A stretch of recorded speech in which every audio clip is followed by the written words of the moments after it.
2 lakh crores for capital expenditure.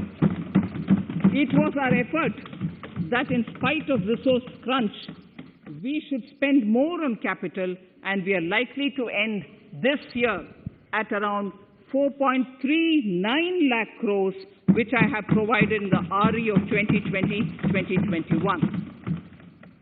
For 21-22, I propose a sharp increase in capital expenditure and thus have provided 5.54 lakh crores, which is 34.5% more than the BE of 2020-2021. Of this, I have kept a sum of more than 44,000 crores in the budget head of the Department of Economic Affairs to be provided for projects, programs, or departments that show good progress in capital expenditure and are in need of further funds. Over and above this expenditure, we would also be providing more than 2 lakh crores to states and autonomous bodies for their capital expenditure. We will also work out specific mechanisms to nudge states to spend more of their budget on creation of infrastructure.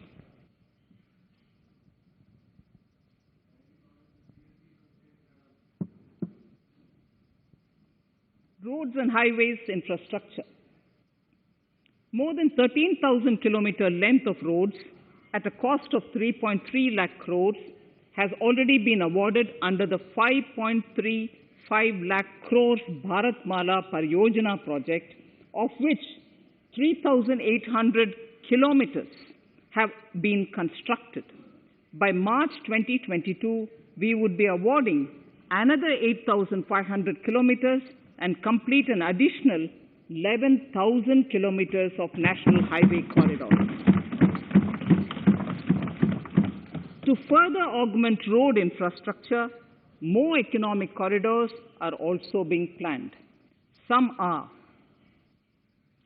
3,500 kilometers of national highway works in the state of Tamil Nadu at an investment of 1.03 lakh crores. These include Madurai-Kollam corridor, Chittoor-Tachur corridor, and construction will start next year. Second, 1,100 kilometers of national highway works in the state of Kerala at an investment of 65,000 crores, including 600 kilometer section of Mumbai-Kanyakumari corridor in Kerala. Third, 675 kilometers of highway works in the state of West Bengal at a cost of 25,000 crores, including upgradation of existing road Kolkata-Siliguri.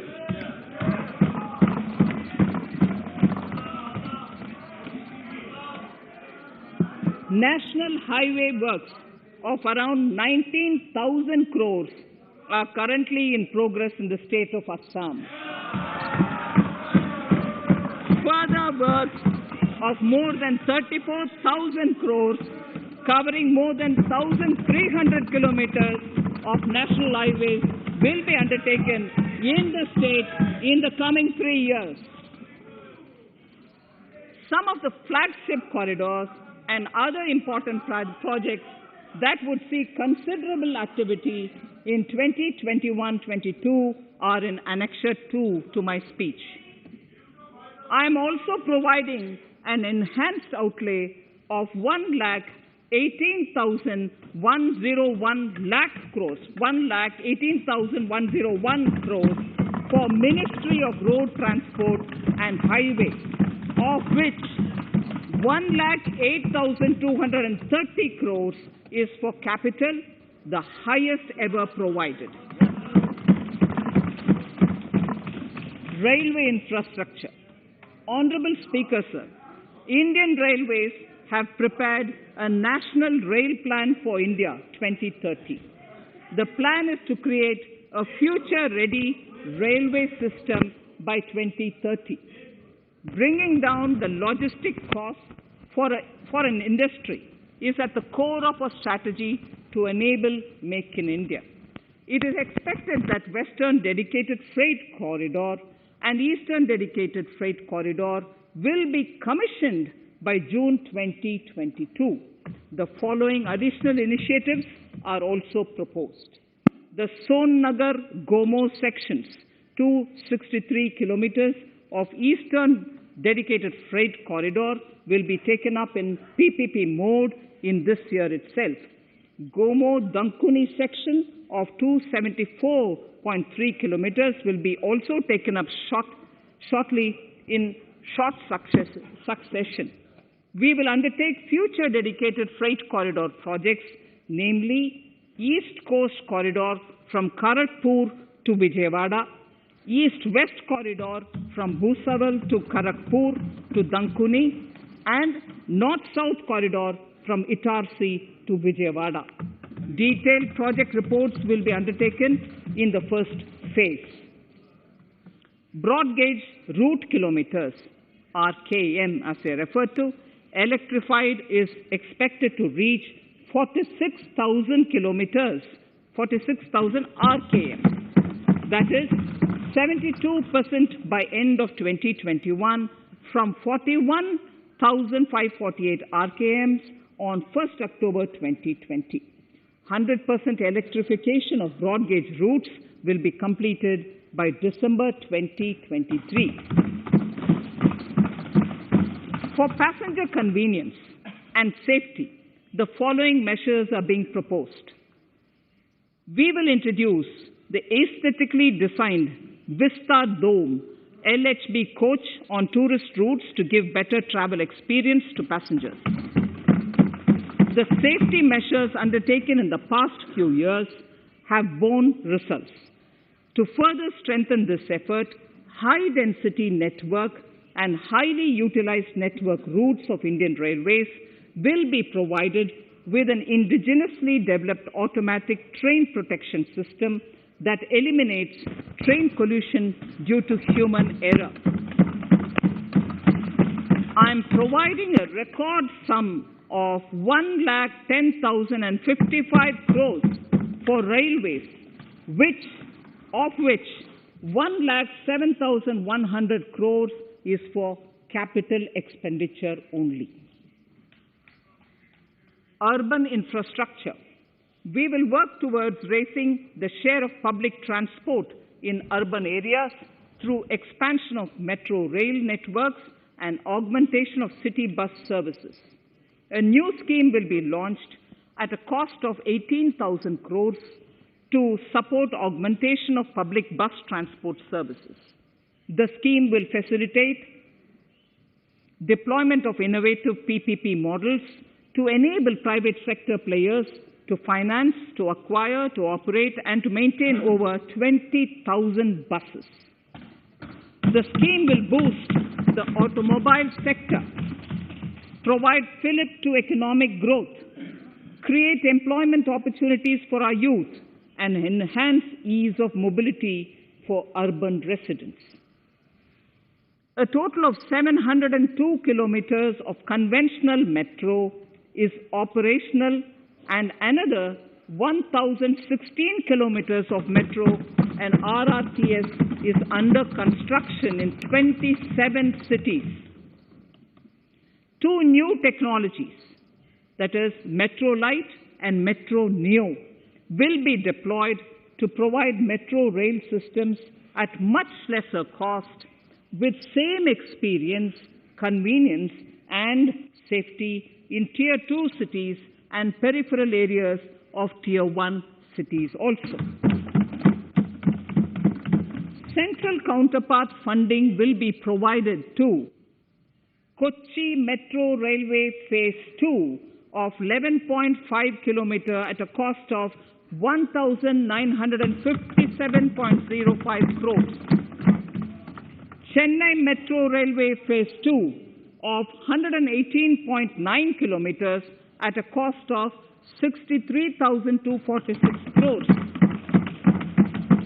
Bengaluru Metro Railway Project Phase 2A and 2B of 58.19 kilometers at a cost of 14,788 crores. Nagpur Metro Rail Project Phase 2 and Nashik Metro at a cost of 5,976 crores and 2,092 crores respectively. Power infrastructure.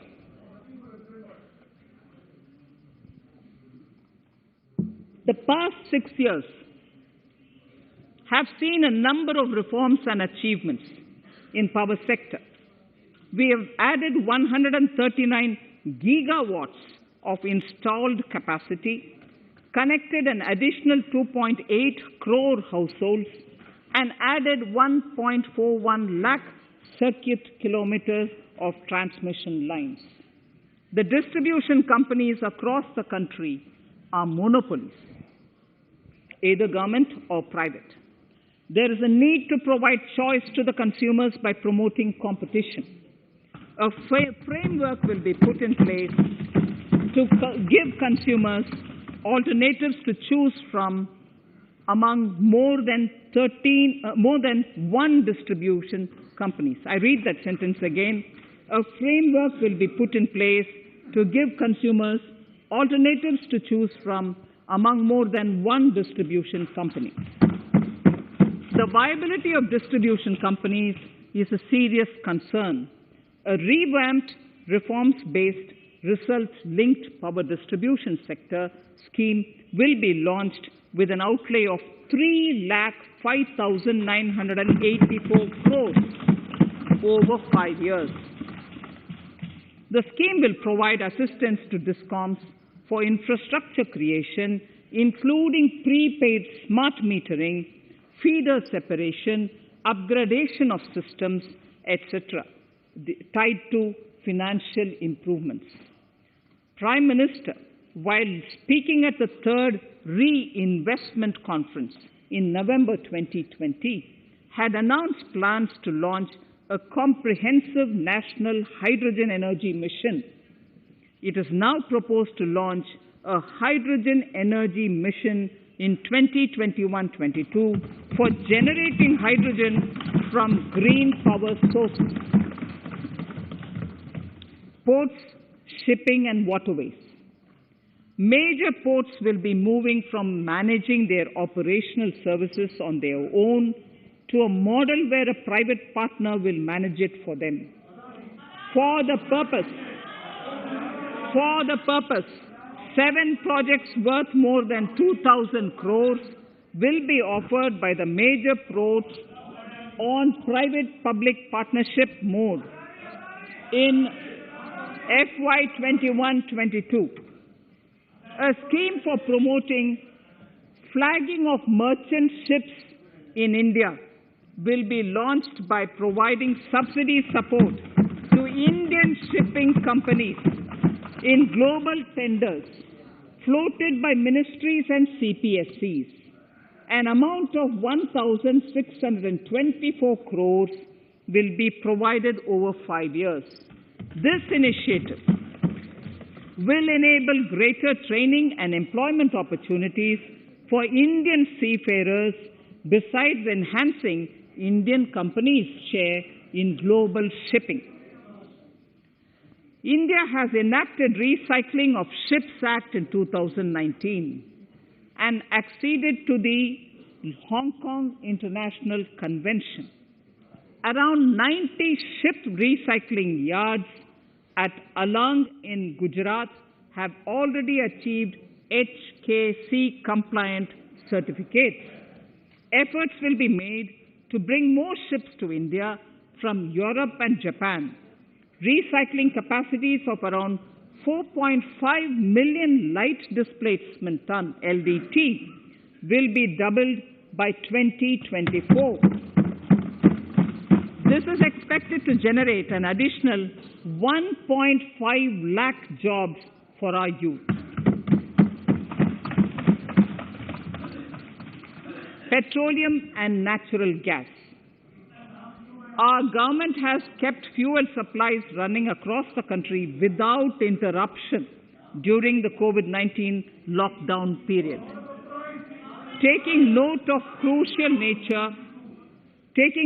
the crucial nature of the sector in people's lives, the following key initiatives are being announced. 1. Ujjwala scheme, which has benefited 8 crore households, will be extended to cover 1 crore more beneficiaries. We will add 100 more districts in next 3 years to the city gas distribution network. A gas pipeline project will be taken up in the Union Territory of Jammu and Kashmir. An independent gas transport system operator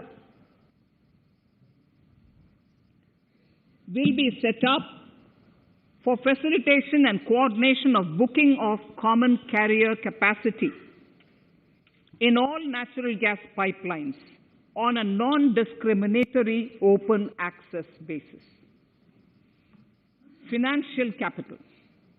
I propose to consolidate the provisions of the SEBI Act 1992, Depositories Act 1996, Securities Contracts Regulation Act 1956, and Government Securities Act 2007 into a rationalized single securities markets code. The government would support the development of a world-class fintech hub at the GIFT IFSC. To instill confidence amongst the participants in corporate bond market during times of stress and to generally enhance secondary market liquidity, it is proposed to create a permanent institutional framework. The proposed body would purchase investment-grade debt securities both in the stressed and normal times and help in the development of the bond market.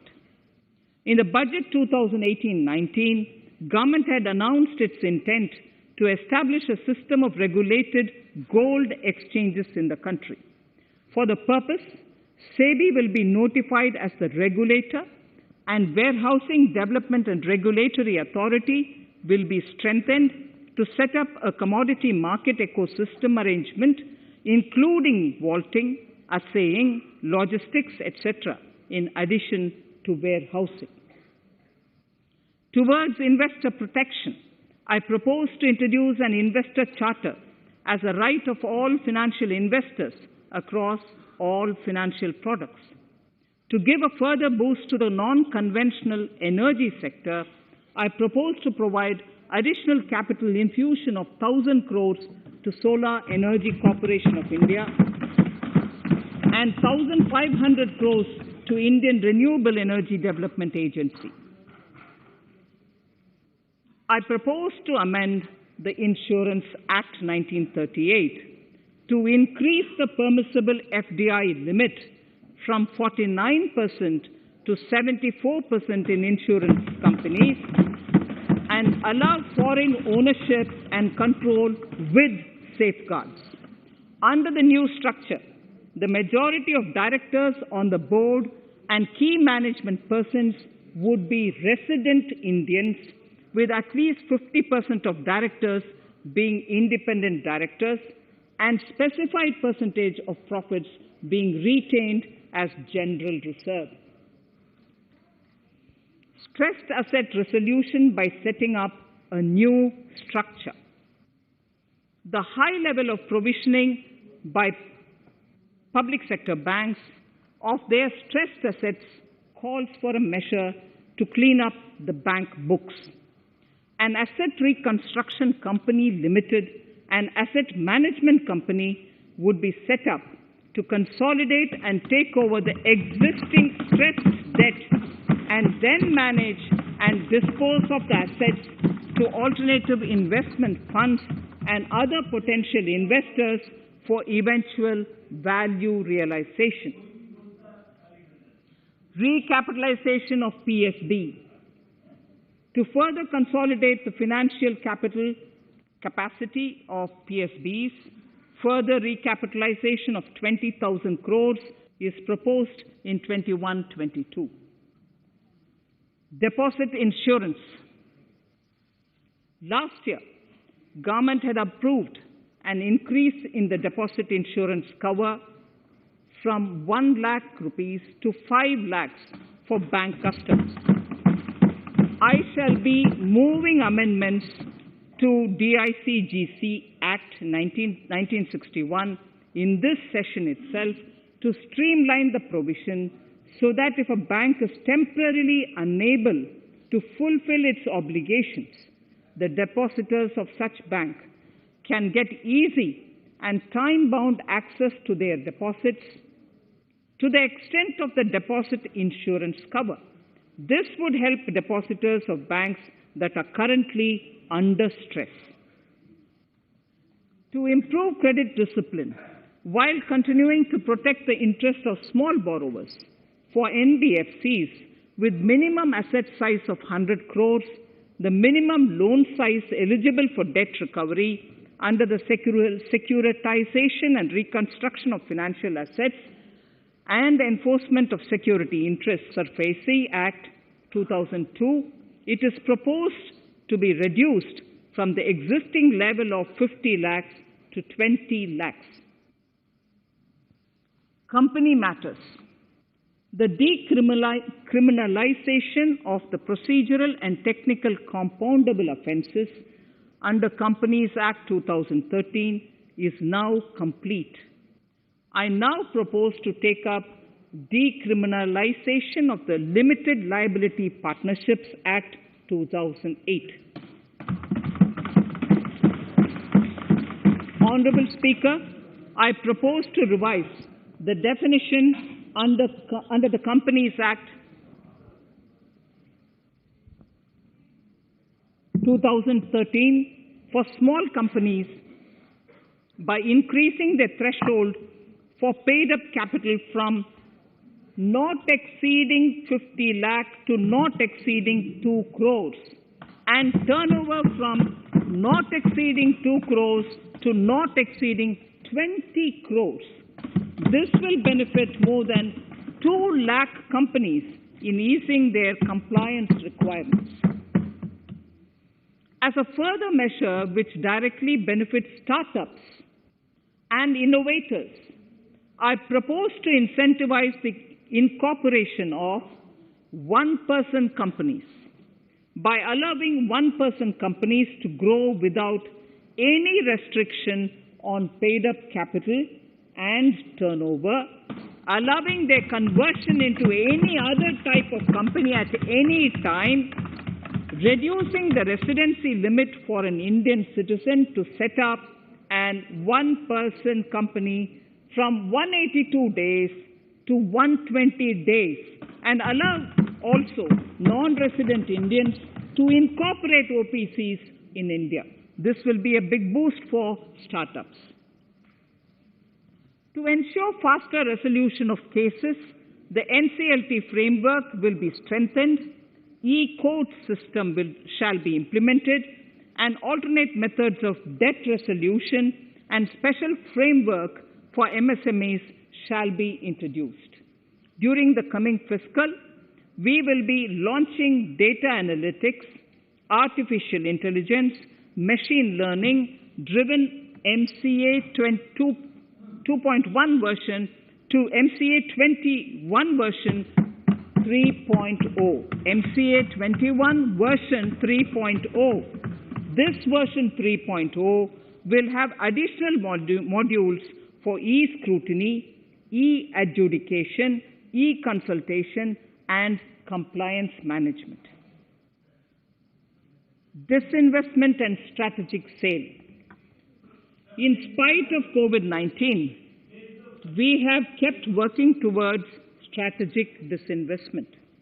A number of transactions, namely BPCL, Air India, Shipping Corporation of India, Container Corporation of India, IDBI Bank, Bharat Earth Movers Limited, Pavan Hans, Neelachal Ispat Nigam Limited, among others, would be completed in 21-22. Other than IDBI Bank, we propose to take up the 2 public sector banks and 1 general insurance company in the year 21-22. This would require legislative amendments, and I propose to introduce the amendments in this session itself. In 21-22, we would also bring the IPO of LIC, for which I am bringing the requisite amendments in this session itself. In the Atmanirbhar package, I had announced that we will come out with a policy of strategic disinvestment of public sector enterprises. I'm happy to inform the House that the government has the government has approved the said policy. The policy provides a clear roadmap for disinvestment in all non-strategic and strategic sectors. We have kept 4 areas that are strategic, where bare minimum CPSEs will be maintained and rest privatized. In the remaining sectors of all CPSEs will be privatized. The main highlights of the policy are mentioned in Annexure 3. To fast forward the disinvestment policy, I'm asking NITI to work out on the next list of center public sector companies that would be taken up for strategic disinvestment. To similarly incentivize states to take to disinvestment of their public sector companies, we will work out an incentive package of central funds to states. Idle assets will not contribute to Atmanirbhar Bharat. The non-core assets largely consist of surplus land with government ministries and departments and public sector enterprises. Monetizing of land can either be by way of direct sale or concession or by similar means. This requires special abilities, and for this purpose, I propose to use a special purpose vehicle in the form of a company that would carry out this activity. In order to ensure timely completion of closure of sick or loss-making CPSEs, we will introduce a revised mechanism that will ensure timely closure of such units. I have estimated 1,75,000 crores as receipts from disinvestment in BE 21-22.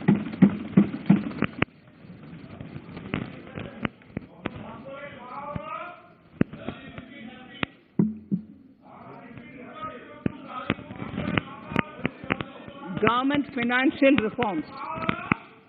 Under the Treasury Single Account, the TSA system, autonomous bodies directly draw funds from the government's account at the time of actual expenditure, saving interest costs. We will extend the TSA system for universal application from 21-22. On the recommendation of the 15th Finance Commission, we have undertaken a detailed exercise to rationalize and bring down the number of centrally sponsored schemes. This will enable consolidation of outlays for better impact. The government is committed to the development of multi-state cooperatives and will provide all support to them. To further streamline the ease of doing business for cooperatives, I propose to set up a separate administrative structure for them. So the third pillar of Atmanirbhar Bharat, inclusive development for aspirational India.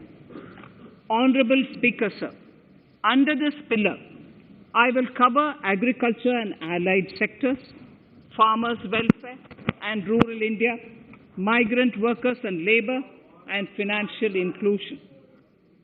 Agriculture. Our government is committed to the welfare of farmers. The MSP regime has undergone a sea change to assure price that is at least 1.5 times the cost of production across all commodities.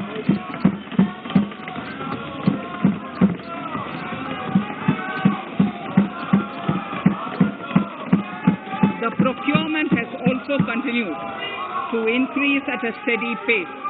This has resulted in increase in payment to farmers substantially.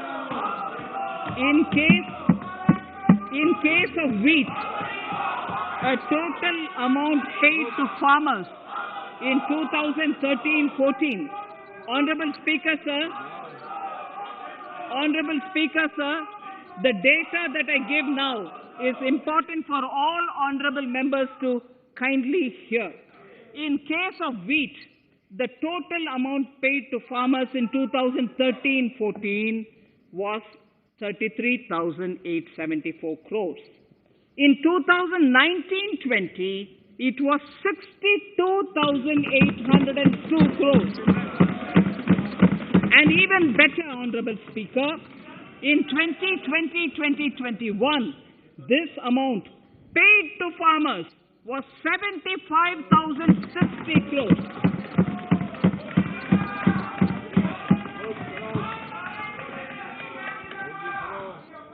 Honorable Speaker, again an important fact, the number of wheat growing farmers that were benefited increased in 2020-21 to 43.36 lakhs compared to 35.57 lakhs in 2019-20.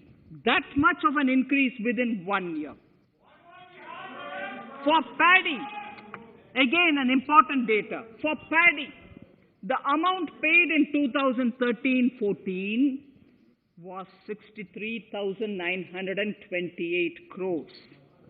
In 2019-20, this increased to 1,41,930 crores. Even better, in 2020-2021, in 2020-21, this is further estimated, and I'm saying this is further estimated because the procurement is ongoing, and therefore I can't give you the final figure. This is further estimated to increase to 1,72,752 crores. The number of farmers benefited increased from 1.24 crores in 2019-20 to 1.54 crores in 2020-21. In the same way, Honorable Speaker, sir, in the case of pulses, the amount paid in 2013-14 was 236 crores. In 2019-20, this was increased to 8,285 crores. Now in 2021, it is at 10,530 crores. More than 40 times increase from 2013-14. The receipts to cotton farmers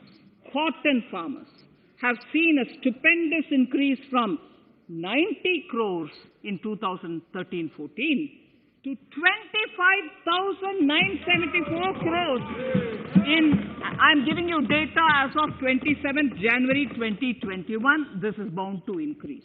From 90 crores for cotton farmers in 2013-14 to 25,974 crores in 2021. All the details in complete narration is available in Annexure 4 to my speech. Early this year, Honorable Prime Minister had launched the Swamitva scheme. Under this, a record of rights is being given to property owners in villages. Up till now, about 1.80 lakh property owners in 1,241 villages have been provided cards. I propose during 21-22 to extend this to cover all states and union territories. To provide adequate credit to our farmers, I have enhanced the agricultural credit target to 16.5 lakh crores in this year. We will focus on ensuring increased credit flow to animal husbandry, Pashupalan, dairy, and to Matsyakar, to the fisheries. We are enhancing the allocation to the Rural Infrastructure Development Fund from 30,000 crores to 40,000 crores. The Micro Irrigation Fund, with a corpus of 5,000 crores, has been created under NABARD. I propose to double it by augmenting it by another 5,000 crores. To boost value addition in agriculture and allied products and their exports, the scope of Operation Green Scheme, that is presently applicable to only tomatoes, onions, and potatoes, will be enlarged to include 22 perishable crops. Around 1.68 lakh crore farmers, around 1.68 crore farmers are registered, and 1.14 lakh crores of rupees trade value has been carried out through e-NAMs, the National Agricultural Market. Keeping in view the transparency and the competitiveness that e-NAM has brought into the agricultural market, 1,000 more mandis will be integrated with e-NAM. Honorable Speaker, sir, with all this, the Agricultural Infrastructure Fund would be made available to the APMCs for augmenting their infrastructure facilities.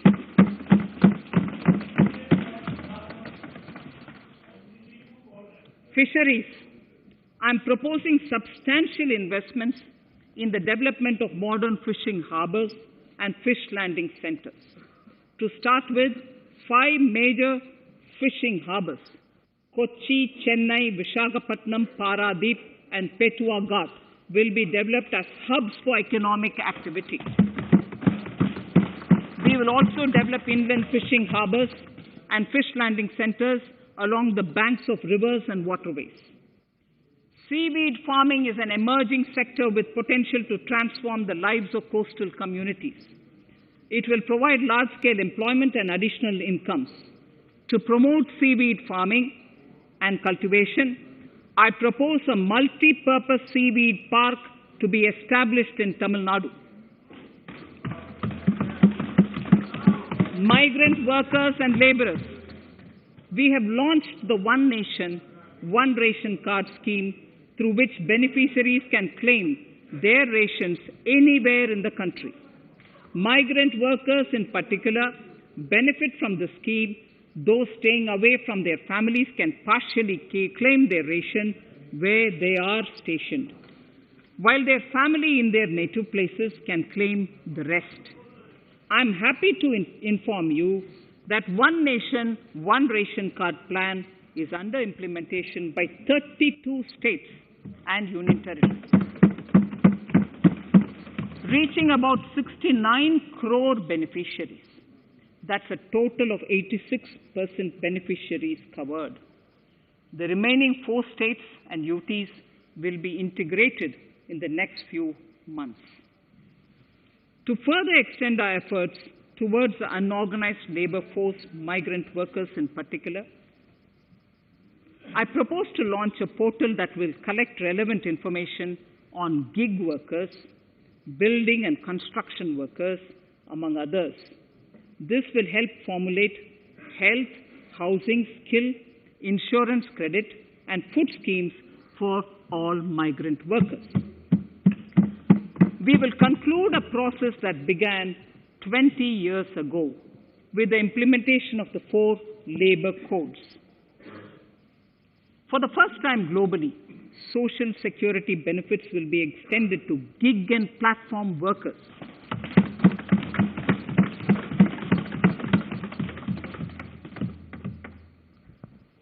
Minimum wages will apply to all categories of workers, and they will all be covered by the Employees State Insurance Corporation. Women will be allowed to work in all categories and also in the night shifts with adequate protection. At the same time, compliance burden on employers will be reduced with a single registration and licensing and online returns. Financial inclusion. To further facilitate credit flow under the scheme of Stand Up India for the scheduled castes and scheduled tribes and also women, I propose to reduce the margin money requirement from 25% to 15% only, and to also include loans for activities in allied sectors, in allied activities in agriculture. We have taken a number of steps to support the MSME sector. In this budget, I have provided 15,700 crores to this sector, more than double of the last year's B. Honorable Speaker, sir, I now go to the fourth pillar, reinvigorating human capital. The national education policy announced recently has had good reception. In school education, more than 15,000 schools will be qualitatively strengthened to include all components of the national education policy. They shall emerge as exemplar schools in their regions, hand-holding and mentoring other schools to achieve the ideals of policy. 100 new Sainik schools will be set up in partnership with NGOs, private schools, and states. Higher education. In Budget 2019-20, I had mentioned about the setting up of a higher education commission in India. We would be introducing the legislation this year to implement the same. It will be an umbrella body having 4 separate vehicles for standard setting, accreditation, regulation, and funding. Many of our cities have various institutions, universities, and colleges supported by the Government of India. Hyderabad, for example, has about 40 major institutions. In 9 such cities, we will create a formal umbrella structure so that these institutions can have better synergy while also retaining their internal autonomy. A glue grant will be set aside for this purpose. For accessible higher education in Ladakh, I propose to set up a central university in Leh.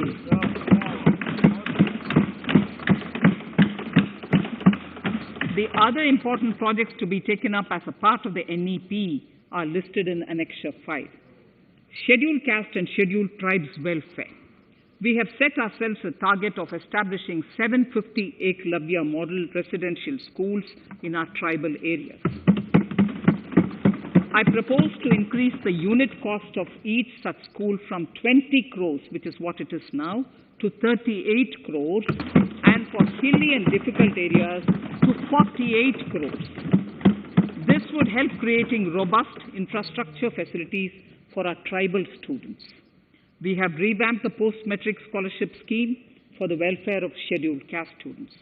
I have also enhanced the central assistance in this regard.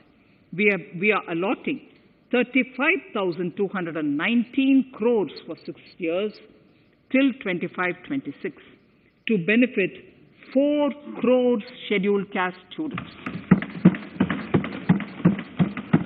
Skilling. In 2016, we had launched the National Apprenticeship Promotion Scheme. The government proposes to amend the Apprenticeship Act with a view to further enhancing apprenticeship opportunities for our youth. We will realign the existing scheme of National Apprenticeship Training Scheme for providing post-education apprenticeship, training of graduates and diploma holders in engineering. Over 3,000 crores will be provided for this purpose.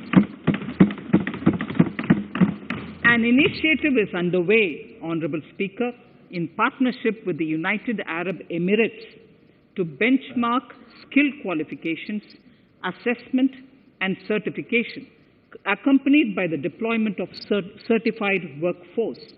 We also have a collaborative intertraining program between India and Japan to facilitate transfer of Japanese industrial and vocational skills, techniques, and knowledge. We will take forward this initiative with many more countries also.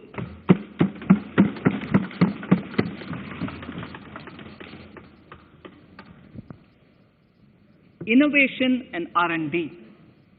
In my budget speech of 2019, I had announced the National Research Foundation. We have now worked out the modalities, and the NRF outlay will be of 50,000 crores over 5 years. It will ensure that the overall research ecosystem in the country is strengthened with focus on identified national priority thrust areas. There has been a manifold increase in digital payments in the recent past. To give a further boost to digital transactions, I earmarked 1,500 crores for a proposed scheme that will provide financial incentive to promote digital mode of payment. We will undertake a new initiative, National Language Translation Mission. This will enable the wealth of governance and policy-related knowledge on the internet being made available in major Indian languages.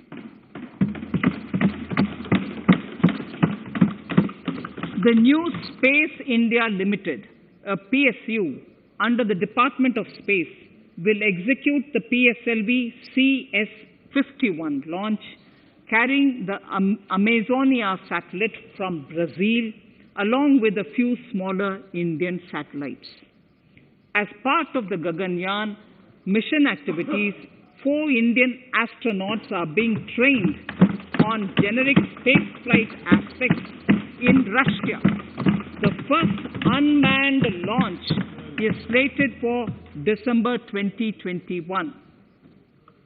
Our oceans are a storehouse of living and non-living resources.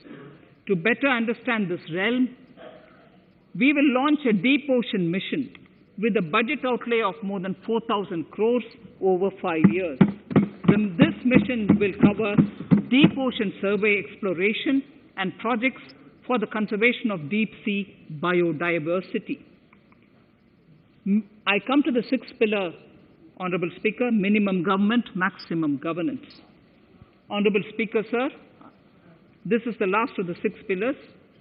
This will outline plans for reforms in one of our core principles of minimum government, maximum governance.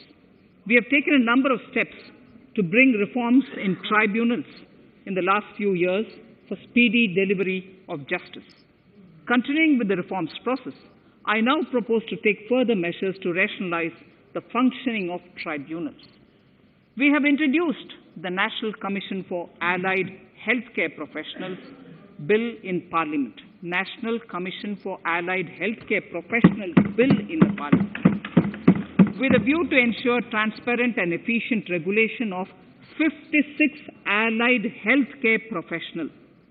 Additionally, to bring about transparency, efficiency, and governance reforms in the nursing profession, the National Nursing and Midwifery Commission Bill will be introduced by the government for passing. To have ease of doing business for those who deal with government or CPSEs and carry out contracts, I propose to set up a conciliation mechanism and mandate its use for quick resolution of contractual disputes. This will instill confidence in private investors and contractors. Honorable Speaker, sir, the forthcoming census could be the first digital census in the history of India.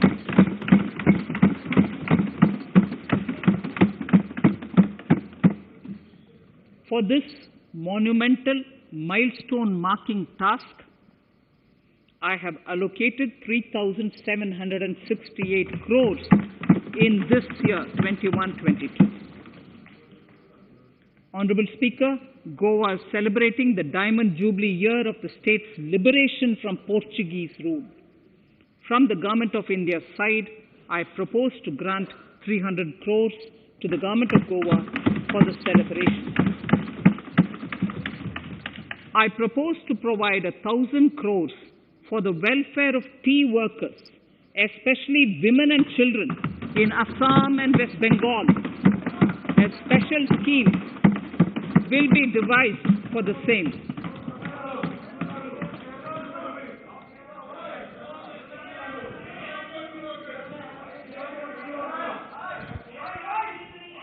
Fiscal position.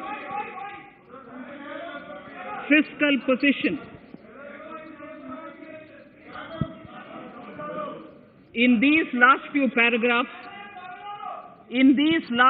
paragraphs of part A of my speech, I draw the attention of this august House to the fact that at the beginning of the current financial year, the pandemic's impact on the economy resulted in a weak revenue inflow. This was combined with high expenditure to provide essential relief to vulnerable sections of the society, especially the poor, the women, scheduled castes, and scheduled tribes. Unlike many other countries, we opted for a series of medium-sized packages during the pandemic so that we could calibrate and target our response according to the evolving situation. Once the health situation stabilized and the lockdown was being slowly lifted, we switched to ramping up government spending so as to revive domestic demand. As a result, against an original BE expenditure of 30.42 lakh crores for 2020-21, our RE estimates are 34.50 lakhs. 30.42 now within the year going up to 34.5 lakh crores. We have maintained quality of expenditure. The capital expenditure estimated in the RE is 4.39 lakh crores as against 4.12 lakh crores in the BE stage. So the beginning of the year, we had marked only 4.12 lakh, whereas it is 4.39 lakh crores as we end the year. Fiscal deficit in RE 2020-2021 is pegged at 9.5% of the GDP. Fiscal deficit in RE 2020-2021 is pegged at 9.5% of GDP. We have funded this through government borrowings, multilateral borrowings, small saving funds, and short-term borrowings. We would need another 80,000 crores, for which we would be approaching the market in these 2 months. We would be needing another 80,000 crores, for which we would be approaching the markets in these 2 months. To ensure that the economy is given the required push, our BE estimates for expenditure in 21-22 are 34.83 lakh crores. This includes 5.54 lakh crores as capital expenditure, an increase of 34.5% over the BE figure of 2020-2021. The fiscal deficit in BE 21-22 is estimated to be 6.8% of the GDP. The gross borrowing from the market for the next year would be around 12 lakh crores. We plan to continue with our path of fiscal consolidation and intend to reach the fiscal deficit level below 4.5% of the GDP by 2025-2026, with a fairly steady decline over the period. We hope to achieve the consolidation by first increasing the buoyancy of tax revenue through improved compliance, and secondly, by increased receipts from monetization of assets, including public sector enterprises and land. The Contingency Fund of India is being proposed to be augmented. The Contingency Fund of India is being proposed to be augmented from 500 crores to 30,000 crores through finance bill. In accordance with the views of the 15th Finance Commission, we are allowing a normal ceiling of net borrowing for the states at 4% of GSDP for the year 21-22. A portion of this ceiling will be earmarked to be spent on incremental capital expenditure. Additional borrowing ceiling of 0.5% of the GSDP will also be provided subject to conditions. States will be expected to reach a fiscal deficit of 3% of GSDP by 2023-24 as recommended by the 15th Finance Commission. In the July 2019-20 budget, I introduced the Statement 27 on extra budgetary resources. It disclosed the borrowings of the government agencies that went towards funding Government of India schemes and whose repayment burden was on the government. In my 2020-21 budget, I enhanced the scope and coverage of that statement by including the loans provided by government to the FCI, the Food Corporation of India. Taking a step further in this direction, I propose to discontinue the NSSF loan to FCI for food subsidy, and accordingly, budget provisions have been made in RE 2020-21 and in the BE 2021-22. The extra budgetary resource details are at Annexure 6. We know that the FRBM Act mandates fiscal deficit of 3% of GDP to be achieved by 31st March 2020-2021.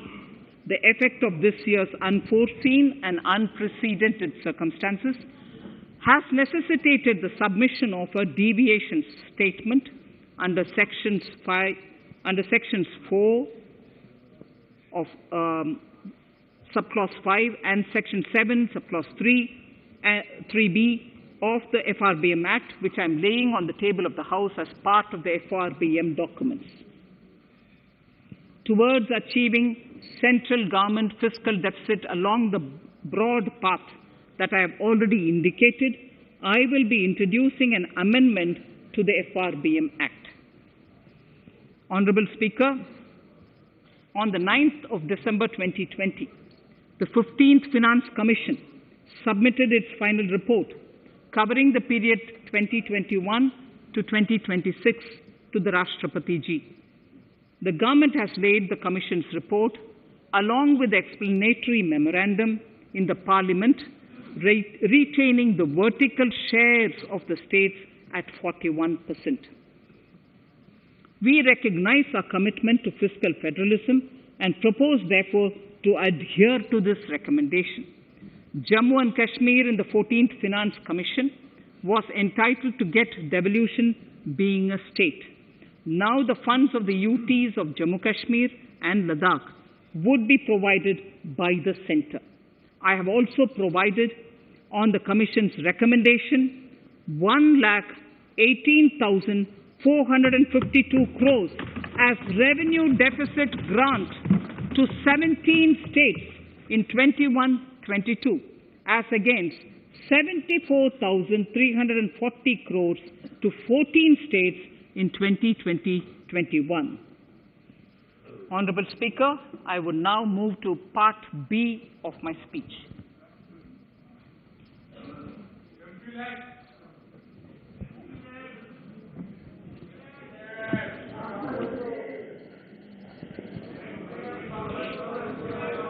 Honorable Speaker, the world is facing a serious challenge of the pandemic and its aftershock.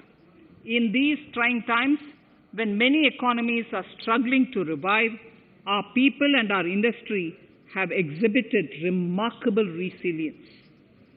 As I mentioned already, post-pandemic, a new world order seems to be emerging, one in which Asia is poised to occupy a prominent position, and India will have a leading role therein. In this scenario, our tax system has to be transparent, efficient, and should promote investments and employment in our country. At the same time, it should put minimum burden on our taxpayers. I borrow the words of Thiruvalluvar, the saint. Yetralum, Eatalum, Kathalum, Katha Vaguthalum, Nalla Valladarasu. A king or a ruler is the one who creates and acquires wealth, protects and distributes it for common good. Tirukkural. Direct tax proposals.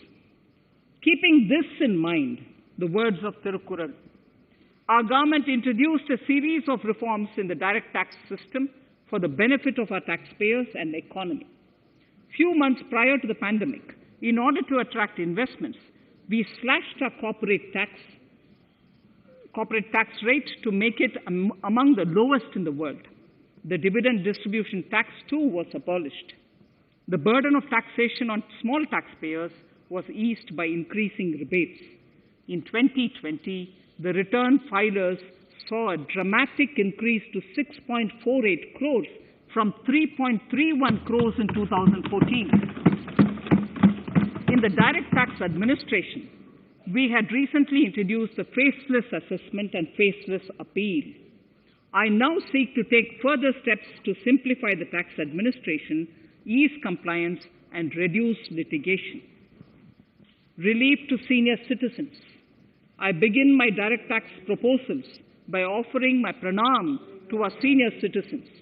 Many of them, despite having foregone several basic necessities of their own, have strived to build our nation.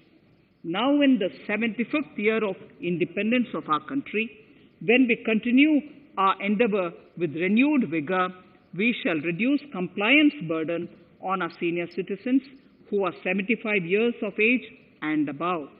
For senior citizens who only have pension and interest income, I propose exemption from filing their income tax returns.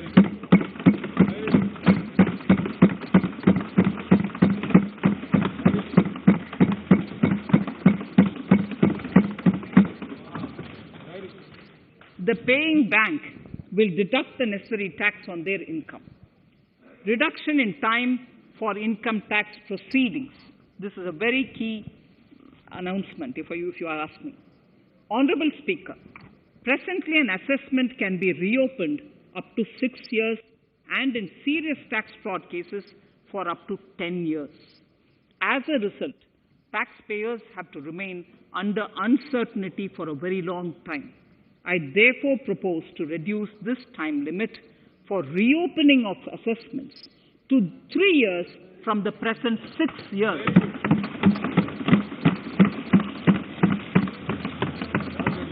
In serious tax evasion cases too, only where there is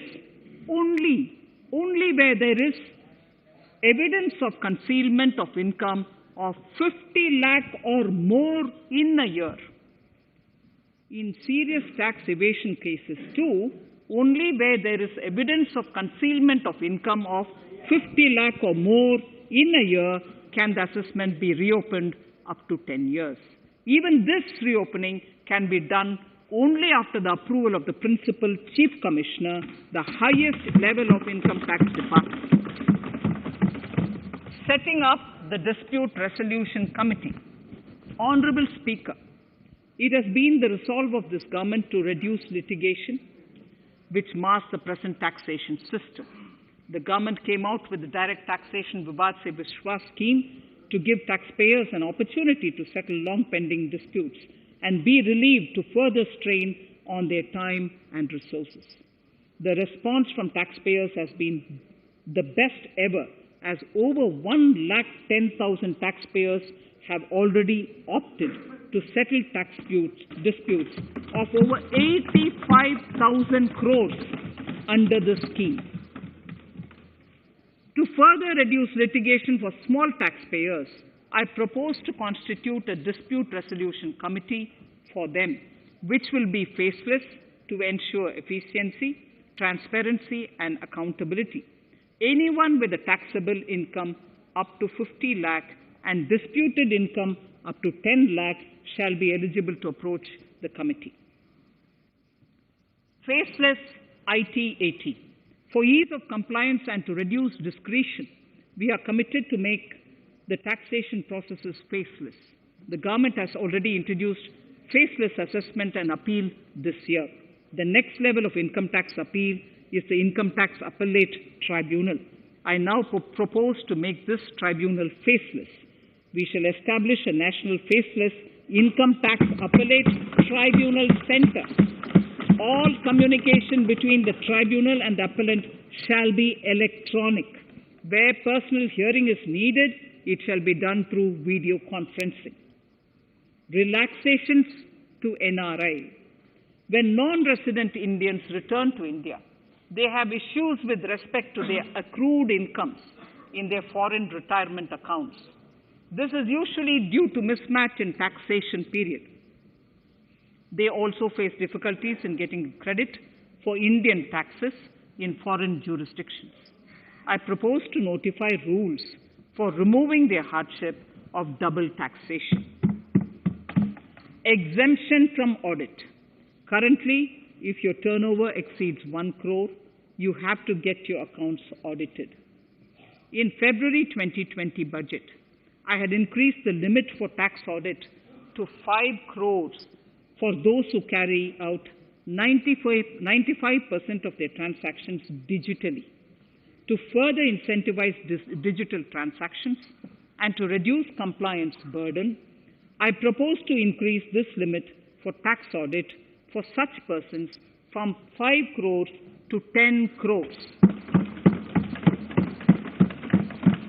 Relief for dividend.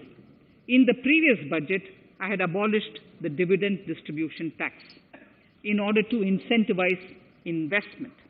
Dividend was made taxable in the hands of shareholders. Now, in order to provide ease of compliance, I propose to make dividend payment to rate and InvIT exempt from TDS. Further, as the amount of dividend income cannot be estimated correctly by the shareholders for paying advance tax, I propose to provide that advance tax liability on dividend income shall arise only after the declaration or payment of dividend.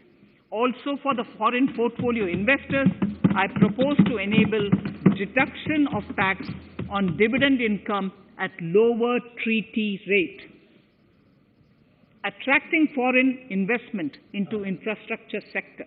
In the last budget, for attracting foreign investment in the infrastructure sector, we had granted 100% tax exemption, subject to certain conditions, to foreign sovereign wealth funds and pension funds on their income from investment in Indian infrastructure.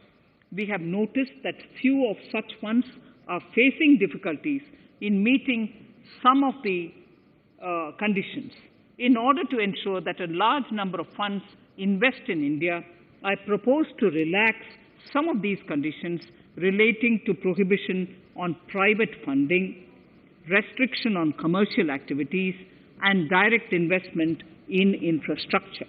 In order to allow funding of infrastructure by issue of zero-coupon bonds, I propose to make notified infrastructure debt funds eligible to raise funds by issuing tax-efficient zero-coupon bonds. Affordable housing.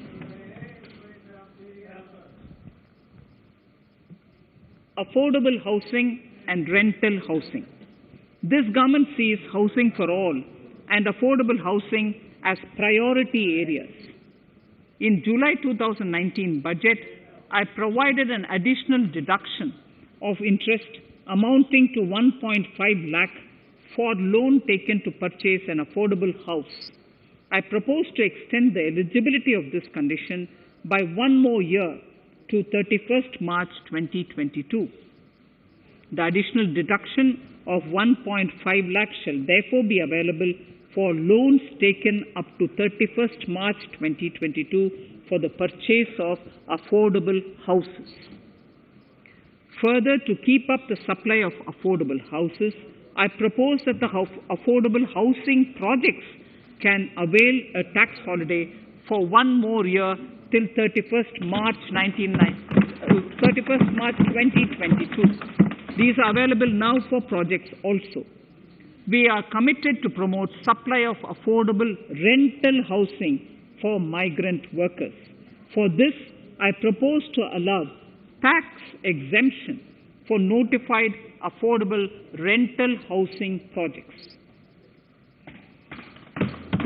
Tax incentives to IFSC.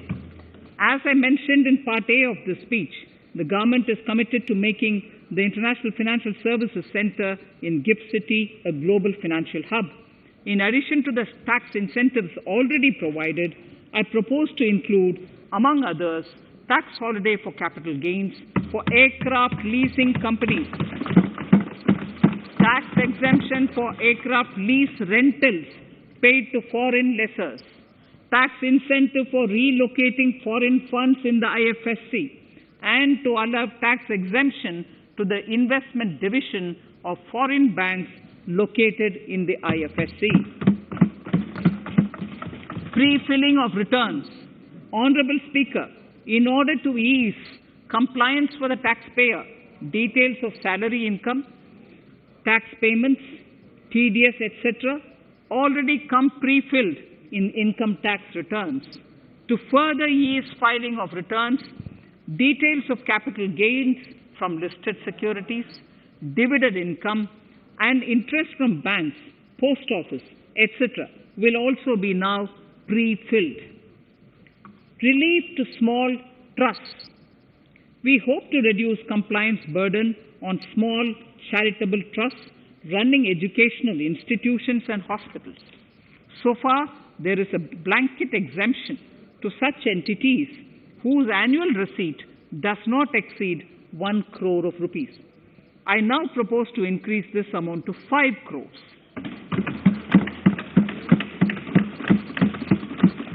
Labor welfare. We have noticed that some employers deduct the contribution of employees toward provident funds, superannuation funds, and other social security funds, but do not deposit these contributions within the specified time. For these employees, this means a loss of interest or income.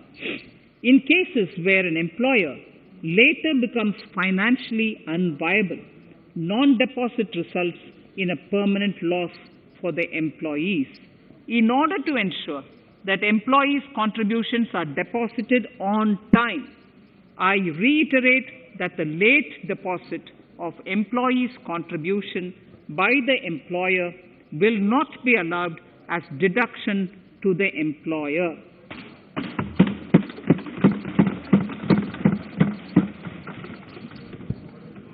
Incentives for startups. In order to incentivize startups in the country, I propose to extend the eligibility for claiming tax holiday for startups by one more year, till 31st March 2022.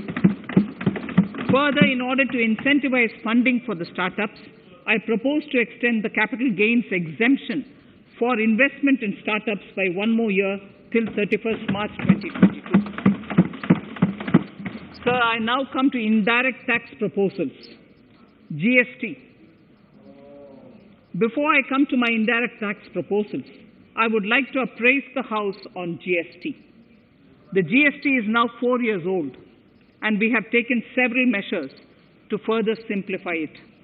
Some of the measures include nil return through SMS, quarterly return and monthly payment for small taxpayers, electronic invoice system, validated input tax statements, pre-filled editable GST return, and staggering of returns filing. The capacity of GST and system has also been enhanced.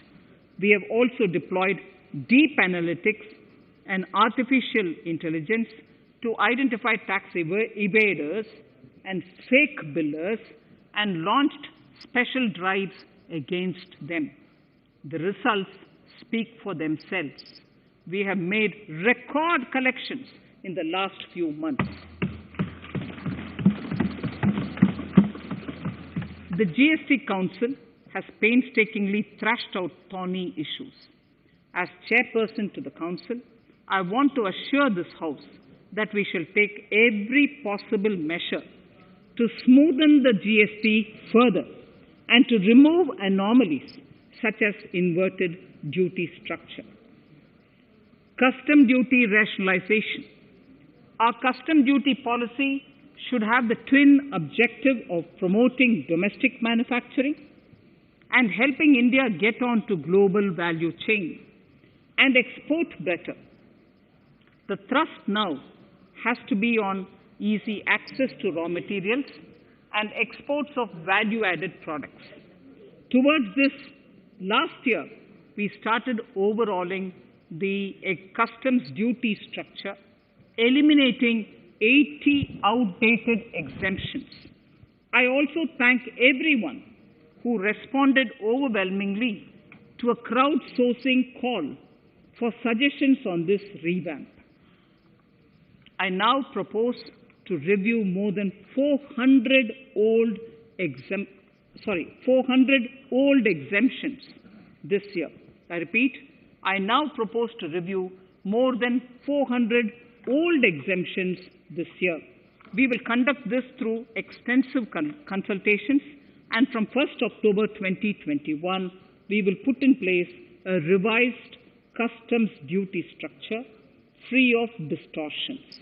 I also propose that any new customs duty exemptions, therefore, henceforth will have validity up to 31st March, following 2 years from the date of the issue. Electronic and mobile phone industry. Domestic electronic manufacturing has grown rapidly. We are now exporting items like mobiles and chargers. For greater domestic value addition, we are withdrawing a few exemptions on part of chargers and sub-parts of mobiles. Further, some parts of mobiles will move from nil rate to a moderate 2.5%. Iron and steel. MSMEs and other user industries have been severely hit by a recent sharp rise in iron and steel prices. Therefore, we are reducing customs duty uniformly to 7.5% on semis, flats, and long products of non-alloy, alloy, and stainless steels. To provide relief to metal recyclers, mostly MSMEs, I am exempting duty on steel scrap for a period up to 31st March 2022. Further, I am also revoking ADD and CVD on certain steel products. Also, to provide relief to copper recyclers, I am reducing duty on copper scrap from 5% to 2.5%. Textiles. The textile sector generates employment and contributes significantly to the economy. There is a need to rationalize duties on raw material inputs to man-made textiles. We are now bringing nylon chain on par with polyester and other man-made fibers. We are uniformly reducing the BCD rates on caprolactam, nylon chips, nylon fiber, and yarn to 5%. This will help the textile industry, MSMEs, and also overall exports. Chemicals. We have calibrated customs duty rates on chemicals to encourage domestic value addition and to remove inversions. Apart from other items, we are reducing customs duty on naphtha to 2.5% to correct inversion. Gold and silver presently attract a basic customs duty of 12.5%. Since the duty was raised from 10% in July 19, prices of precious metals have risen sharply. To bring it closer to previous levels, we are rationalizing customs duty on gold and silver. Renewable energy. In Part A, we have already acknowledged that solar energy has huge promise for India. To build up domestic capacity, we will notify a phased manufacturing plan for solar cells and solar panels. At present, to encourage domestic production, we are raising duty on solar inverters from 5% to 20% and on solar lanterns from 5% to 15%. Capital equipment and auto parts. There is immense potential in manufacturing heavy capital equipment domestically. We will comprehensively review the rate structure in due course. However, we are revising duty rates on certain items immediately. We propose to withdraw exemptions on tunnel boring machine. It will attract a customs duty of 7.5% and its parts a duty of 2.5%. We are raising customs duty on certain auto parts to 15% to bring them on par with general rate on auto parts. MSME products. We are proposing certain changes to benefit MSMEs. We are increasing duty from 10 to 15% on steel screws and plastic builder wares. On prawn feed, we increase it from 5 to 15%. We are rationalizing exemption on import of duty-free items as an incentive to exporters of garments, leather, and handicraft items. Almost all of these items are made domestically by our MSMEs.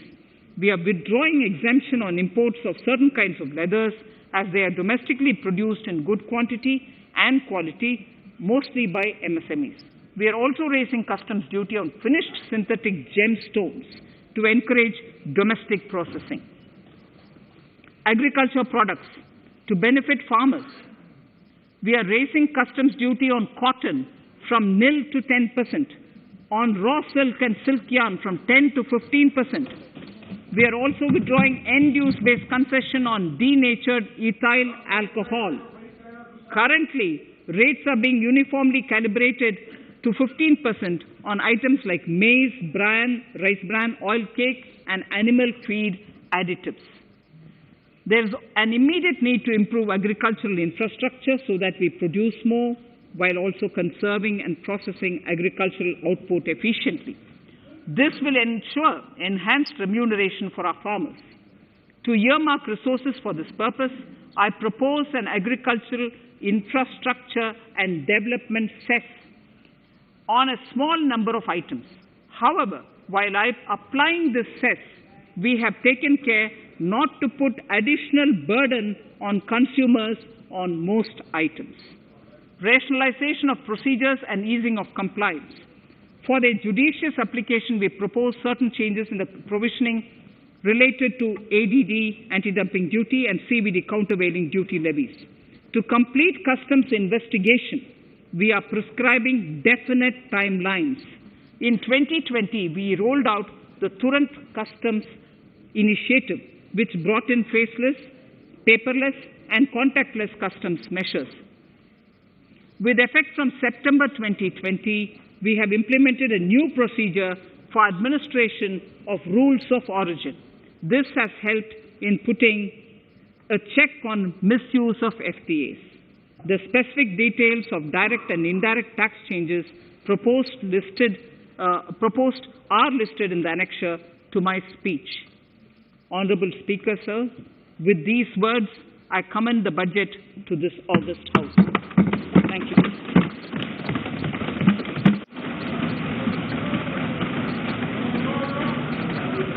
Item number 1, माननीय मंत्री जी, item number 1. Sorry, I don't have it with me. Sir, I wish to place on table the 15th Finance Commission report.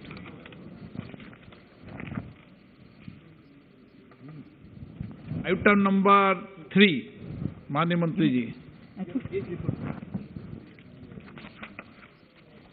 Sir, I wish to lay on the table the following statements under Section 3(1) of the Fiscal Responsibility and Budget Management Act 2003, the medium-term fiscal policy fiscal policy strategy statement and macroeconomic framework statement.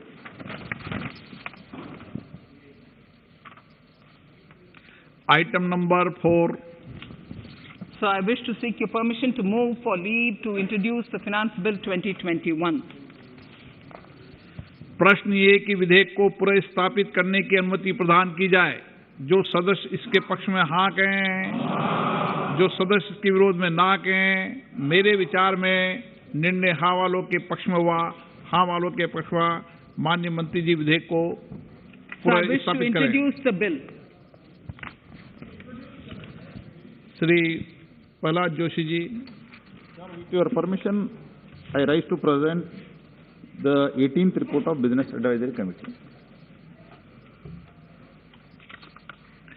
माननीय सदस्यगण, माननीय वित्त मंत्री जी के budget भाषण की प्रतियां प्रकाशक फलक पर उपलब्ध है।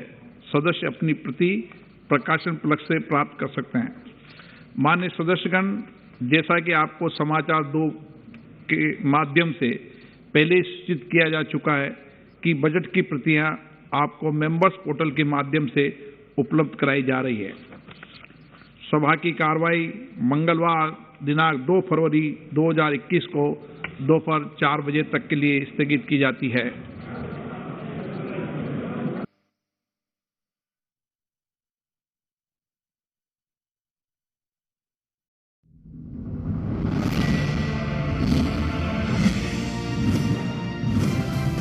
आप देख रहे हैं डीडी नेशनल, इंडिया का अपना चैनल।